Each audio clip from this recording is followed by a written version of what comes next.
Mayın 7-sində Bakı Slavyan Universitetində ümumilli lider Heydər Əliyevin anadan olmasının 102-ci il dönümünə həsr olunan Azərbaycanşünaslığın aktual məsələləri, yeni dövrün Azərbaycanı mövzusunda 6-cı beynəlxalq elmi konfrans keçirilib. Konfransda Bakı Slavyan Universitetinin rektoru Anar Nağıyev, Azərbaycan Respublikası Milli Məclisi sədrinin müavini Musa Qasımlı, Bakı Ali Neft Məktəbinin rektoru Elmar Qasımov, Azərbaycan Dövlət Pedaqoji Universitetinin Beynəlxalq Əlaqələr üzrə prorektoru Mahirə Hüseynova, Bakı Beynəlxalq Multikulturalizm Mərkəzinin icraçı direktoru Rəvan Həsənov, Qars Qafqaz Universitetinin rektoru Hüsnü Kapu, Akaka Kserçeli Dövlət Universitetinin rektoru Şava Kirsadiyə, Ürgənc Dövlət Pedaqoji İnstitutunun rektoru Firuzə Madrakimova, Türkiyə Respublikasının Azərbaycandakı səfirliyinin sabiq hərbi ataşesi, təqaüddə olan general Şuşa Azərbaycan Evi İdarə Heyətinin üzvü Yücel Karauz iştirak ediblər. Konfransın əvvəlində Azərbaycan Respublikasının dövlət himni səsləndirilib, sonra Ulu Öndər Heydər Əliyevin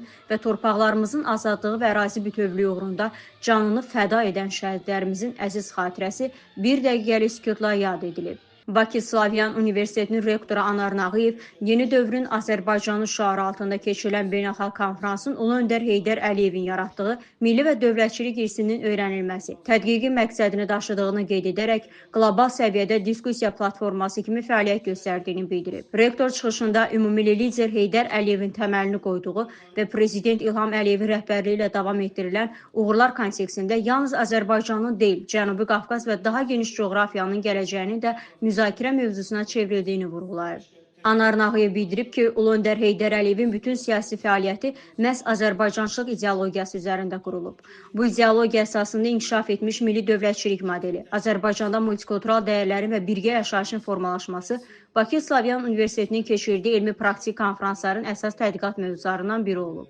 Konfrans Ulu Öndərin Azərbaycançılıq ideologiyası, Azərbaycançılıq məfkurəsi əsasında Azərbaycan milli kimliyinin formalaşması və Azərbaycanın 90-cı illərin əvvəllərindən başlayaraq 2025-ci ilə qədər gəldiyi bütöv bir yolu və nəticə etibarilə ölkə rəhbərimiz Cənab İlham Əliyevin rəhbərliyi altında qalib və tarixinin ən inkişaf edən bir mərhələsini yaşayan Azərbaycan olaraq həm regionumuzda, həm də daha geniş coğrafiyada yaratdığı reallıqlar, göysəsi reallıqlar kontekstində müxtəlif məsələləri müzakirə etməkdən ibarətdir. Bu həm Azərbaycanın regional lider olmasından başlamış, onun Çindən Avropaya qədər uzanan böyük bir ərazidəki etibarlı tərəfdaşlıq mövqeyi, yaratdığı əməkdaşlıq perspektivləri kontekstində və bütün bunların yaratdığı yeni geosiyasi reallıqlar kontekstində müzakirələri təşkil etməkdən ibarətdir. Bu bizim ənənəvi tədqiqat platformalarımızdan ən mühüm tədqiqat platformamızdır.